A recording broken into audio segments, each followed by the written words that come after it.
లేదు అనిపించట్లేదా? But what is the truth is truth. కానీ సత్యం సత్యం కాక మానదు.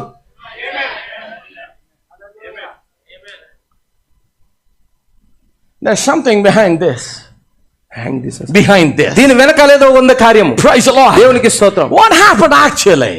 వాస్తవానికి ఏం జరిగింది? When Ahab was thinking all these things, ఆహాబు ఈ విషయాలన్నీ ఆలోచిస్తుండగా there was a conference in heaven. పరలోకంలో ఒక సమావేశం జరిగింది. Praise the Lord. దేవునికి స్తోత్రం. There was a conference from heaven. పరలోకంలో జరిగిన సమావేశంలో And God was with his angels. దేవుడు తన దూతలన్నిటితో కలిసి ఉన్నాడు. And he was talking about the situation about Ahab going to war. ఆహాబు యుద్ధానికి వెళ్ళే పరిస్థితి మీద సమావేశం And జరుగుతుంది. while the conference was going అక్కడ on, సమావేశం సంభవిస్తుండగా my Bible says నా పరిశుద్ధ గ్రంథం ఏమంటుందంటే that a spirit came from beneath. అది పాతాళం నుంచి ఒక దురాత్మ వచ్చి And it was a spirit of lie. అది అబద్ధమాడు ఆత్మ. He said, I will